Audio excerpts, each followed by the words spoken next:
And I know that it might not.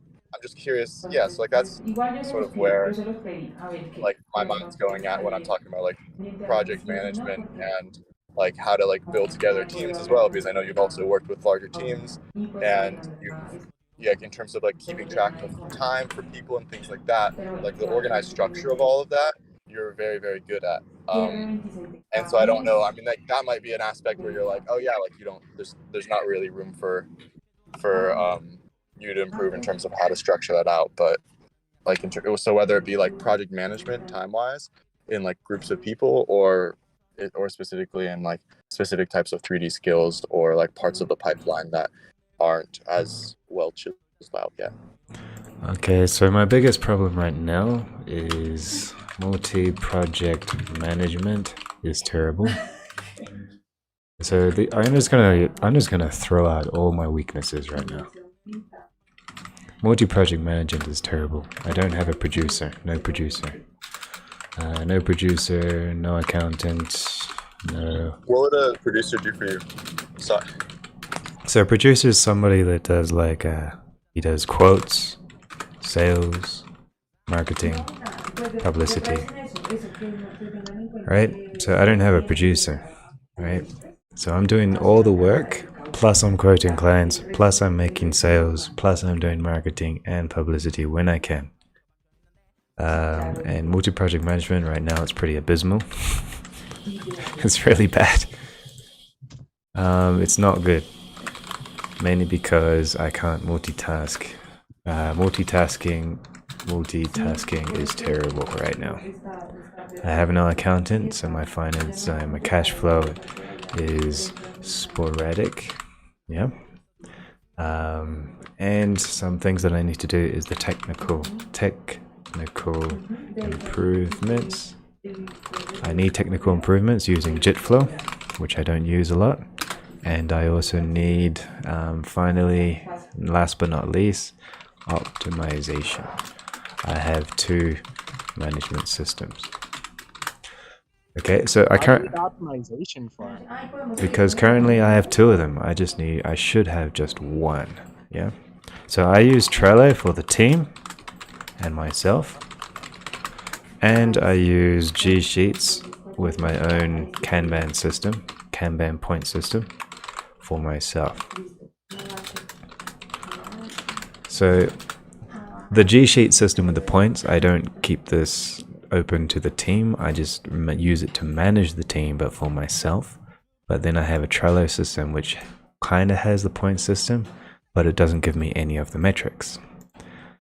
They both are Kanbans. They both work in like a column Kanban system, which is this one here, right? So I have this Kanban with my tasks that I'm working on right now. But then I also have my G Sheet system, which is I managed to use a really cool software called, what was the name of that software? You can make a web page into your own application window. Kind of handy. Called Web Catalog. So I don't need to like load up the web browser to use it anymore. So that's nice. So I have this here where I log my hours, and then I have my sprint Kanban. So there are 2 systems, right? And both of the systems are not connected automatically, and I have to manually update them all the time, and it's not linked to any Gitflow, sorry. So those are the areas that I need to fix up.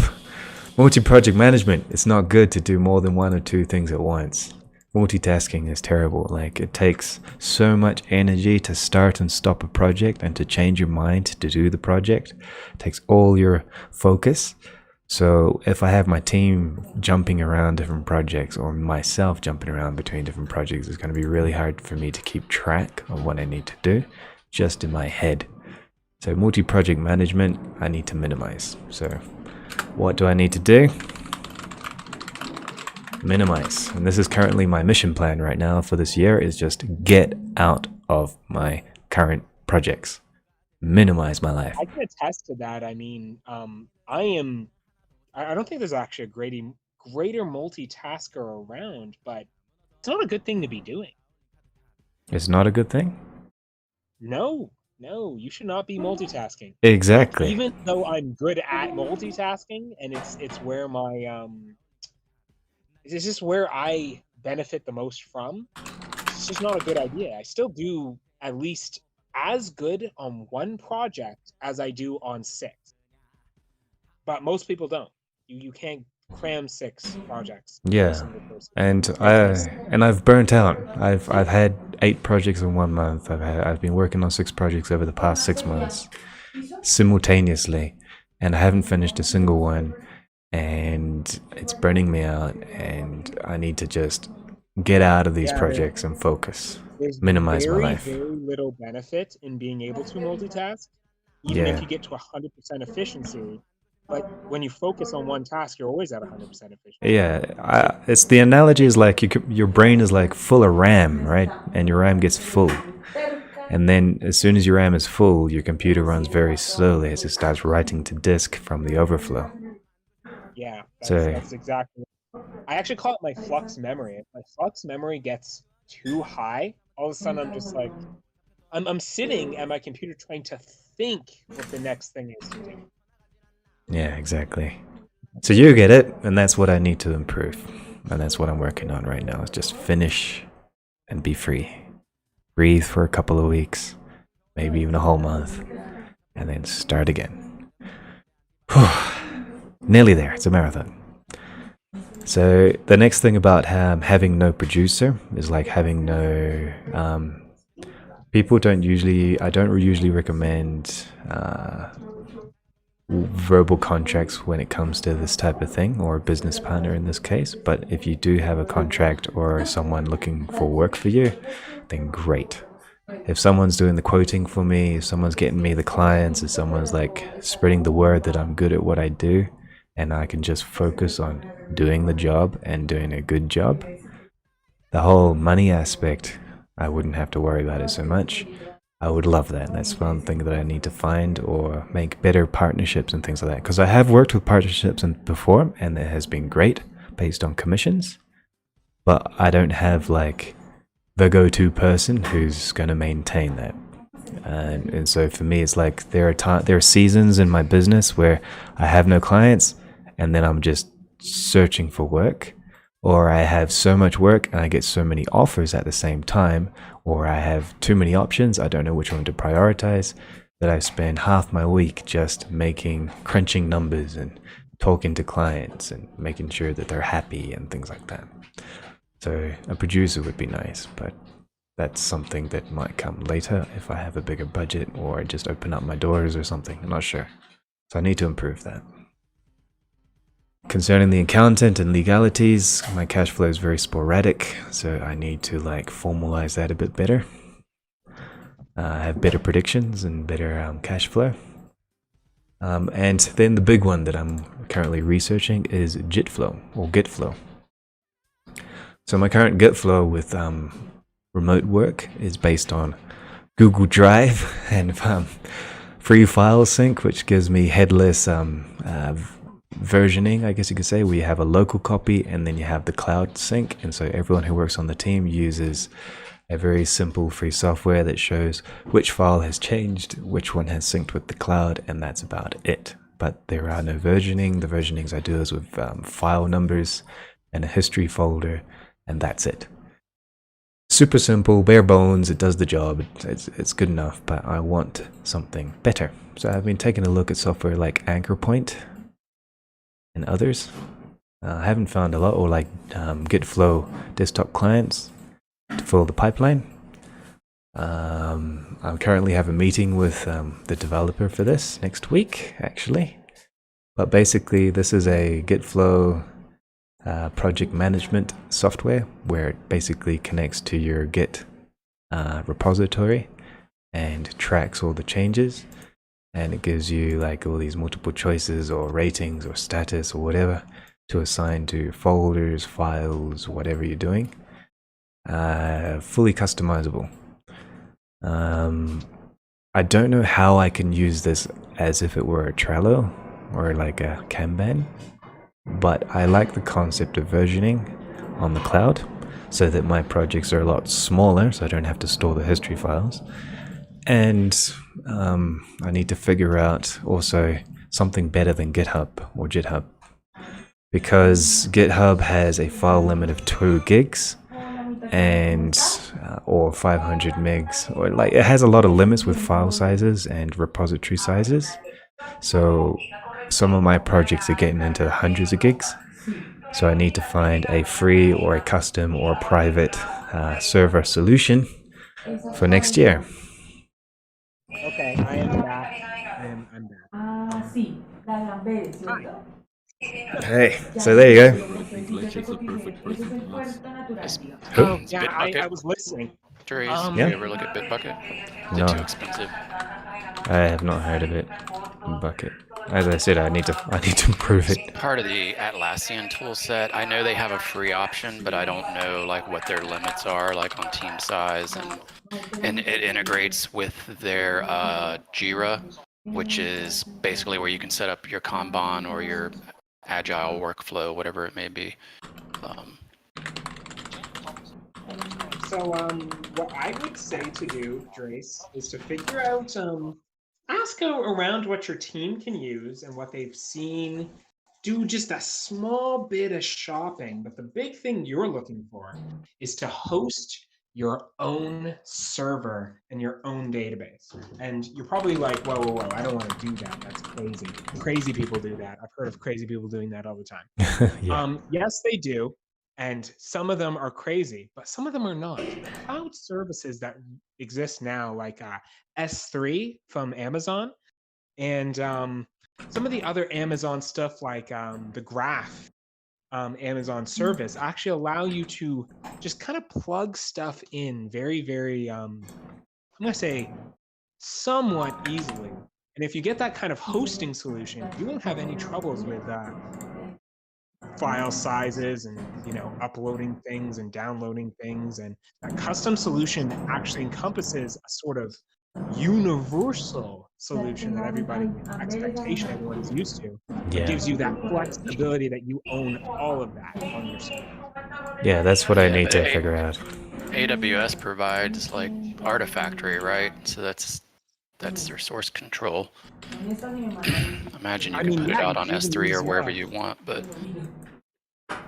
yeah, using their source control, you can source pretty much any file that is binary, and actually any file that's text, and some files that are binary. All right, sounds good. but if you're Actually, talking hundreds of gigs, you're gonna be paying on some level, that's for sure. yeah, I have to. I mean, I pay for Google anyway, so it's just like changing the bill to somewhere else. So what I've experienced so far is that, yes, you're paying for it, but strange enough, you're paying so very little more than like what someone might think you might pay. Like even in those machine costs when you're doing rendering and stuff. Yeah. And I know Drace is like all in that. He has absolutely used AWS to render stuff. And that was expensive, Jesus. Yeah. Well, did you use Spot instancing? I did. You Spot instancing too, eh? Yeah. So it's not as much as you think it is. Well, it still cost me $2,000 per week. How? What were you rendering? 45-minute frames for a 2-minute animation. It must have been My great. days! 45 minutes of frame. Yeah, lots of fur. I wouldn't even Drace- begin Drace rendering an was, animation if it were more than 10 seconds of frame. Trace was doing grass. I know he was doing. It was fur. It was mostly fur, actually. So, Fur. yeah, fur. This was before they did the fur optimizations. Oh, that's why. Yeah, that's why it was taking so long. I want to So, see like- that. I want to see that animation. Yeah.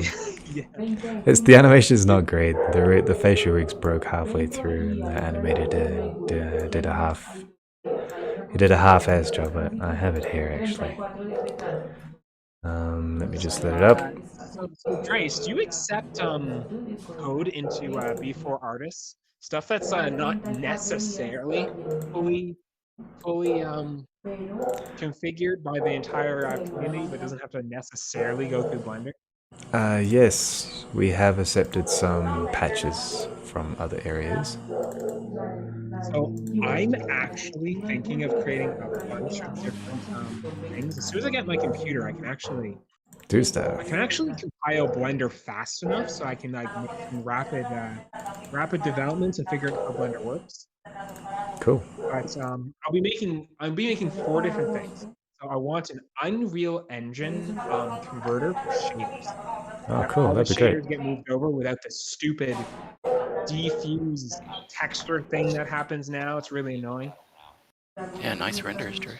Yeah, this is the project here. And it took how how much? I don't know if you're okay with me asking. How much did it cost and how much did you get paid? Well, they were covering the cost of the render engine, so I didn't have to pay for that. But this project was about 800 hours of work. So it was alright, good money. I mean, I'm getting paid better now these days, but even then, I could double, triple, quadruple, tinsel my rates always. So it wasn't a lot. It was relatively cheap. But this was a good client that came back. He's in Hollywood, so it might open doors in the future. Oh, Hollywood came to you. You got something done. Like what? Like This man's already in the door. Yeah, we'll see what happens. I know, maybe the future's bright, maybe it's just a whole bunch of words, but we'll see. But basically, keep it under wraps. So back to the concept of technical improvements using GitFlow, I need to like spend some time to make my own server for the team. Make sure that everybody, no matter what operating system they're in, that they can hook into it and use the GitFlow options, which might be good for Unreal Engine projects and also Blender projects. do you With want me to give a versioning, little bit of a research project? I can figure that stuff out because I'm gonna figure it out myself anyways. oh yeah, mainly for Like we like my goals for this is, I guess you could say, is like ease of implementation, super easy to plug in, dumb git flow workflows, dumb git flow. So for example, a very simple low tech level person will be able to use it. Ease of implementation, super easy to plug in, dumb git every time flow, you use good price, Bitbucket or scalable, large file sizes. yeah, Bitbucket or GitHub, it's always been a mess. You have to set up on Windows. You have to set up cutting. On GitHub, it's a mess. Garbage, garbage, garbage. I tried everything. In Linux, is actually easier. Obviously, You don't have yeah. to do near as much. But like how easy? Because I mean, there's so much security going through it that it becomes kind of annoying. Yeah, I guess so. So it Yeah. has to be, something has to be figured out. I feel like you're overburdened and we're giving you more work here. Oh, I mean, I'm not. I'm just saying how it works when it works. No. Didn't mean you in particular. I'm just saying in general. Like he's adding a list of things to be looking into and doing. Yeah, this Speaking is of like adding, project for next year. I need to finish this work. But Yeah. so the last point of things that I need to improve is optimization. Like I have fun organizing the team and things like that. But because I don't have, it all starts here with a multi-project management. Because I'm not focused, it's really hard to manage people or micromanage people, and it's really hard to keep the project scope clear and efficient. yeah, So if I don't minimize my workload, then I'm not able to manage everything else better. I won't be able to find time for the Git flow. I won't be able to find time to think about a partnership or a business deal with a producer. I won't be able to find time to sit down with an accountant and figure out a business plan. I won't be actually, what think yeah, you're all of these talking things. about is what you're talking about is the same thing that I'm forcing my employer to do, my boss, and I'm just taking everything he does and compressing it. Um, he's answering this phone all the time, all for his business. His business is rather large, and he's got a lot of other people who should be answering this phone. He's got a lot of other ways of that phone ringing, that conversation is a lot shorter. And overall, I said, you should be making scripts, reviewing scripts, making productions. You should not be answering the phone when somebody asks that they need a telephone or they need an LCD wall for this thing. Like, you should not be doing this.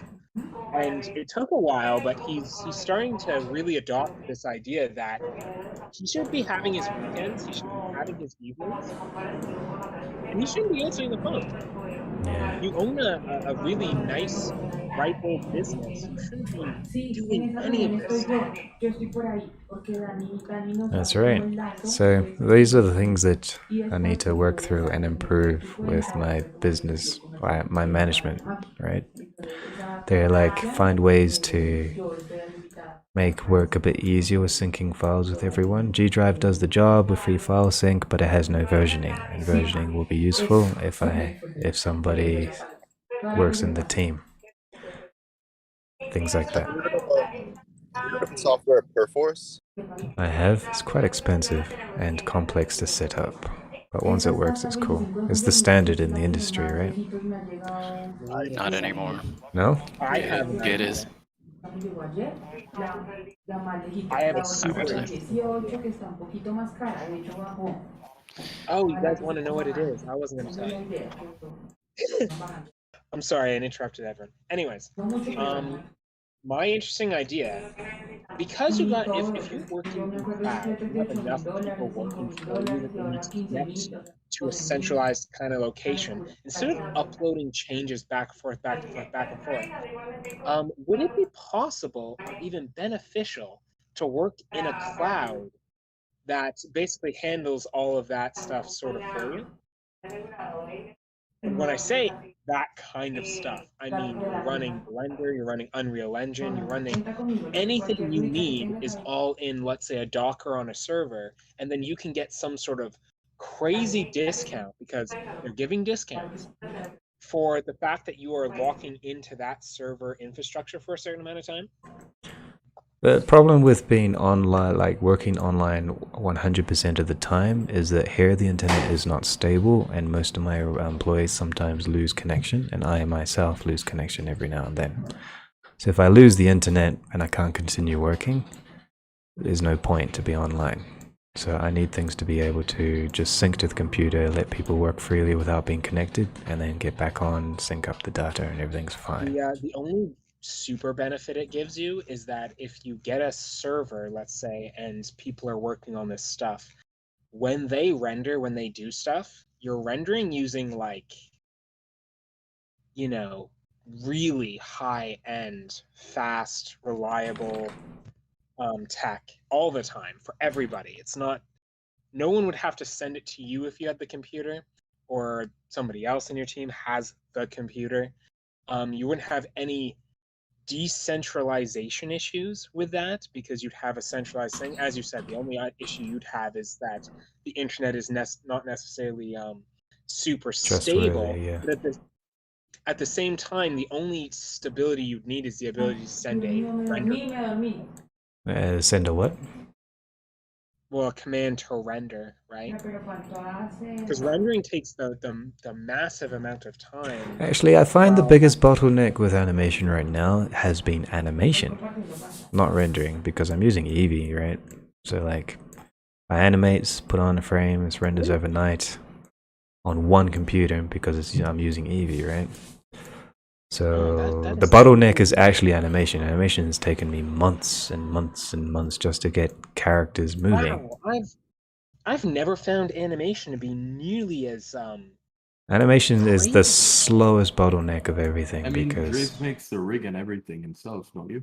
Yeah. No, I mean, I make you the make rig the and everything. drivers. I make the rig, the productivity drivers, shaping. the IK, all that stuff as well. But the thing that I'm sort of looking at, like what I do with a singular rig is I make pose libraries, and many of them, thousands of them, and then I interpolate them to make them do certain things, rig those across curve guides, and then set some drivers. And I don't have nearly as much weird issues as it sounds like, because I mean, I used to make really, really long animations on Pentium 4, which was crazy to be making sort of 2 minute animations.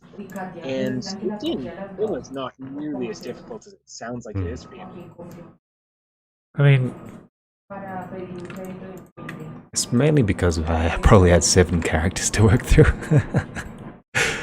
But I do use libraries. I've hired 4 people to do the animation. One of them But they left. don't use the same rig. All the rigs are identical. And they're just adapted to the character, but they are essentially the same rig, copy paste.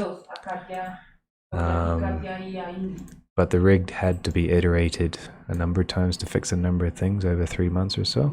2 months. One of those months was characterization and things like that, which took time as well. Hello, how's it going, Andromeda? Andromeda, hey! What did I miss? We're just talking about the question of what is my opinion about the aspect of a 3D project management for my personal workflow and what would I like to improve. So we did a quick summary that I need to improve multi-project management. I need to find a producer. I need to get an accountant on board. I need to improve my Git flow improvements with how I do file versioning and distribution to the team. And I need to optimize my team management systems because I use 2 instead of 1. And it's not linked into the Git flow as well. So all of these could be just one system. So we have another question from Nerding Freak. Nerding Freak has asked, I'm going to attempt to apply for an entry-level position as an environment artist for a game dev company. But I kind of feel that I don't have the confidence in some skills that the company is asking for, like drawing skills. Do you think you should apply anyway? What? Yes, go for it, man. Same question, yes. That's not a question, yes. You should. Yeah. You should apply and you should be upfront with them so that they understand your limitations so they don't put you on projects that may slow their pipeline down. And also, learn on the job. Like yeah, you're gonna learn. If you're getting paid for it and you get the job because you have a portfolio and you don't have the skills yet, well, you can learn them on the job. Stress on the job is the best teacher. Yes. Everybody has a bit of imposter syndrome whenever you. Yeah, you're right, Piano. It's like if somebody's offering you a job, to a field or anything that, even though you might be a little bit skilled at. Sorry? I mean, very skilled at. Like, feel like you're not like cut out for people.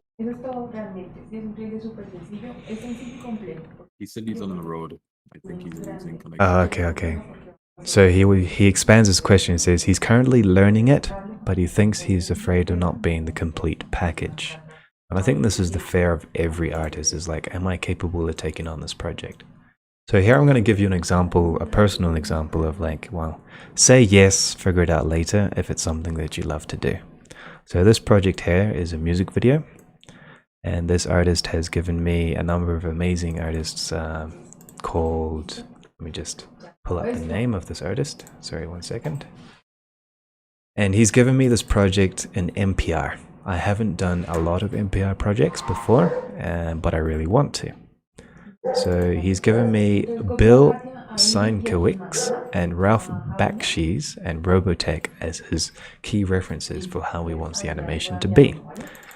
Fortunately, with this client, I don't have to do a lot of character animation. I will still have to rig and pose, but it's kind of like a comic book style with a lot of camera movement and composition and world building to get the story across. So I'm currently using Blender to make mood boards and to eventually start doing mind maps to study how to do it. It's a 2D style. Do I know how to draw? No, I don't. I'm still learning. Do I know how to do MPR? Also no, I don't, but I know the theory. Do I know how to do this in Unreal Engine? No, but I will because there's post-processing.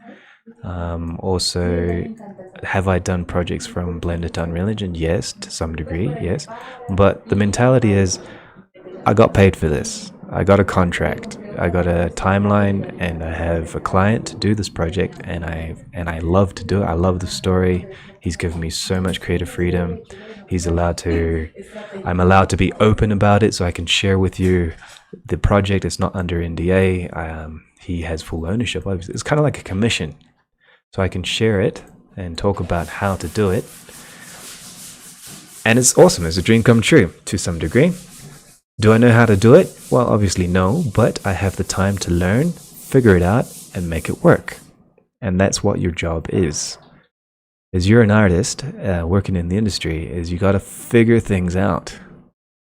You know, you're an innovator. You're pushing the envelope. You got a job. You got a story. You got to make the story come true. You're a dream maker. So part of your job is not knowing what the hell you're doing and just doing it and figuring out how to do it and doing it well, and kind of like improvising your skills to make it happen. And this is important because you're always going to feel inadequate, and that's good because that means you know what to study, what to practice, what to research, and what to figure out. So I'm making these mood boards to figure out, okay, so how am I going to do this? What is the art style? How does this art style work? You know, and so go for it. Get the job. If you get offered the job, negotiate the contract and do it. Why not? Is this still the same question? I'm sorry, I disconnected because my phone died. There you go. So he says he'll do his best. Yeah, do it. So Go for it. that's a good question. Exactly. All right. So I have a question for you guys. Do you guys know what a mind map is? My TOK teacher always made me do these, and I hate them. What are Very they? bad at it. And how do you make a mind map? You get a bunch of images and you just put them. Yes. I was bad at this. It's like a study, right? An animation study. All of these images I already I have. mean, are you referring to a flowchart, a mind map, or this weird collage that I forget the name of? Mood board. Right. Yeah, so you're talking about a mind map. Of course. I mean, I use them a lot. I use a lot of visual cues when it comes to project management, because when you have a 20-something group of people, you can't always know which people need to know what. So you end up just putting together a mind map, get them all on board, and they'll be able to mature your own mind map for you as you walk through this this presentation. It's a very good tool. That's right. So this is what I'm going to do today, and I'm going to do it inside Blender or inside PF Artists. The reason being is that I can like pull these images around quite nicely without too much fiddling with layers inside the Photoshop or Krita or something, and I can use proportional editing so I can move all the images together. And if I need to, I can like start blocking out 3D stuff if I need to do it. And I have the grease pencil for noting. So I got everything I need from a 2D software, but at the same time, I'm already starting to organize my collections here on the other screen of how I want to what I need to build. So first things first, I'm going to start studying the style. And Nerding Freak mentions that you use mind maps a lot when you make a coding project. So what do you think makes a good mind map? What do you think is a good one?